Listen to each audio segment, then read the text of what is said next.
যাই হোক, আমি অনেক কথা বললাম ভাই। তখন আমি চেষ্টা করেছিলাম যে আমাদের ভাইরা যেন সুশৃঙ্খলভাবে আসে। আমি চাইনি কোনোভাবেই কোনো ভায়োলেন্স ক্রিয়েট হোক। আজকে যদি ভায়োলেন্স ক্রিয়েট হয়, তাহলে এই যে আমরা 3, 4, 5টা এখানে আছি, আমাদের রাতের মধ্যে আমাদের গায়েব করে ফেলবে। তো ভাই, এজন্য আমরা বলছিলাম, আমরা যদি বেঁচে থাকি তাহলে না আন্দোলনটা আরো বেগবান হবে। আপনারা কি চান আমরা রাতের মধ্যে ভেনিশ হয়ে যাই?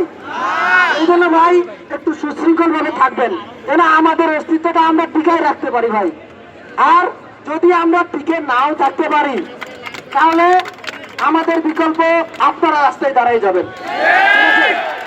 আমি এটা আপনাদের সবার প্রতি অনুরোধ করছি, বারবার করছি, কোনো প্রকার সহিংসতা করবেন না, কারো গায়ে হাত দিবেন না, কোনো প্রকার কোনো কিছু আমরা করবো না। রাজপথে দখল করে বসে থাকবো, আমাদের আন্দোলনের দাবি মেনে নিবে, আমরা বাড়ি চলে যাব। ঠিক আছে, সবাইকে অনেক ধন্যবাদ। অনেক ভালো লেগেছে আপনারা আজকে আমাদের ডাকে আজকে পর্যন্ত বসেছেন। পুরো বাংলাদেশ আজকে স্থবির হয়ে গেছে। এভাবে কতদিন চলে ভাই? এভাবে আর বেশি দিন চলবে না। ইনশাল্লাহ আমরা খুব শীঘ্রই ভালো ফলাফল পাবো আপনাদের সবার। আচ্ছা, আরেকটা বিষয়, আমাদের 2018 সালের যে কোটা আন্দোলনের প্রধান সমন্বয়ক, তিনি আমাদের মাঝে উপস্থিত হয়েছে। ভাইয়ের জন্য এটা করে তালিয়ে দেন। আমাদের প্রিয় রাইসুল ইসলাম নয়ন ভাই, তিনি আমাদের জগন্নাথে আমূল পরিবর্তনের জন্য গুরুত্বপূর্ণ কিছু ভূমিকা রেখেছেন।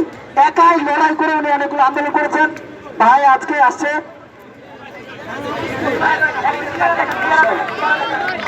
নয়ন ভাই আপনাদের উদ্দেশ্যে অল্প কিছু বলবে।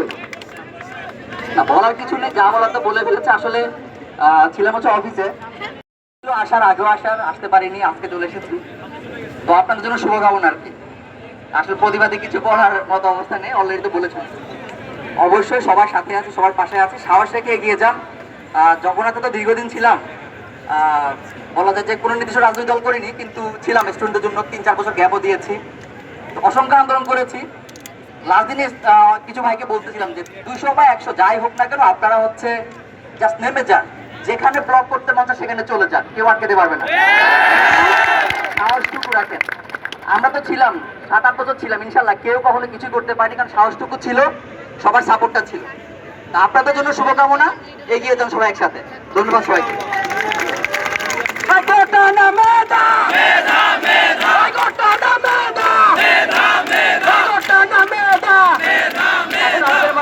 বক্তব্য রাখবেন জসিম ভাই।